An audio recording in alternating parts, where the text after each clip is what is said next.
Devletimiz rahbarı İslam Abdug'aniyevich Karimov o'tgan shanba kuni insult kasallığı bilan Շուրջ 5 օր շարունակված լռությունից հետո Ուզբեկստանի կառավարությունն այսօր հայտարարեց ուղեղի կաթվածով հիվանդանոց տեղափոխված նախագահ Իսլամ Քարիմովի առողջությունը կտրուկ վատթարացել է։ Բժիշկների գնահատմամբ նա գտնվում է ծայրահեղ վիճակում։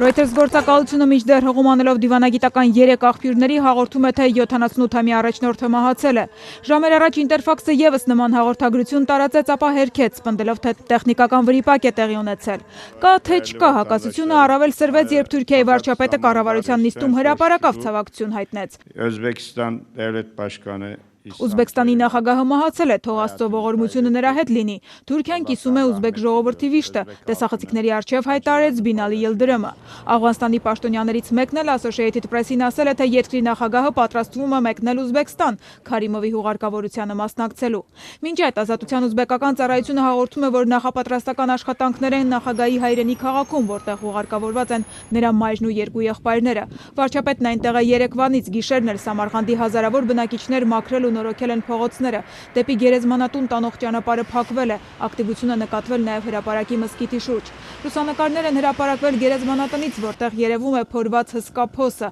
օդանավակայանը փակ է, թռիչքները չեղարկվել են մինչև վաղը։ Վերլուծաբանները չեն բացառում, որ այս ընթացքում կուլիսներում որոշվում է հնարավոր ժառանգորդի հարցը։ 32 միլիոնանոց երկրում, ուր Քարիմովը 25 տարի չի հանդուրժել որևէ ընդդիմություն, այսօր ամենահրատապը իշխանության փոխանցման հարցն է, որն ըստ արևմտյան լրատվամիջոցների ամենայն հավանականությամբ կորոշվի փակ դռների ետևում, բարձրաստիճան պաշտոնյաների մի փոքր խմբի եւ Քարիմովի ընտանիքի մասնակցությամբ։ Եթե նրանք համաձայնության չգան, ներիշխանական պայքարը կարող է ապակայունացնել իրավիճակը երկրում, որը վերջին տարիներին թիրախ է դարձել իսլամիստ զինյալների համար։ Քարիմովը միանձնյա ղեկավարել է Ուզբեկստանը խորհրդային միության վերջին տարիներից մինչ օրս, ավելի քան քառորդ դար արժանանալով քննադատության բռնապետական կառավարման համար։ Ի պատասխան մարդու իրավունքները հարգելու արևմուտքի շարունակական կոչերին նա 2006-ին հայտարարել էր. «Մի խառնվեք Ուզբեկստանի ներքին գործերին, ազատության ու ժողովրդավարության քողի ներքո մի ասեք մեզ ինչ անել, ում հետ ընկերանալ եւ ինչպես ապրել»։ Ուզբեկստանի հարաբերությունները Միացյալ Նահանգների եւ Եվրամիության հետ սառեցվել էին 2005-ի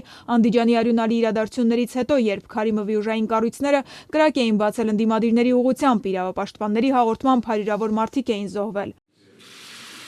Վերջին տարիներին հարթ չէին հարաբերությունները նաև Ռուսաստանի հետ։ 2012-ին պաշտոնական Տաշքենտը դադարեցրեց անդամակցությունը Մոսկվայի նախաձեռնած հավաքական անվտանգության պայմանագրի կազմակերպությանը։ Արձագանքելով Քարիմովի մահվան մասին հակասական լուրերին, Կրեմլն այսօր հայտարարել է, թե պաշտոնական տեղեկություն չունի։ Մեզ հայտնի է միայն այն, ինչ Ուզբեկստանի կառավարությունն է հաղորդել, ասել է Ռուսաստանի նախագահի խոսնակ Դմիտրի Պեսկովը։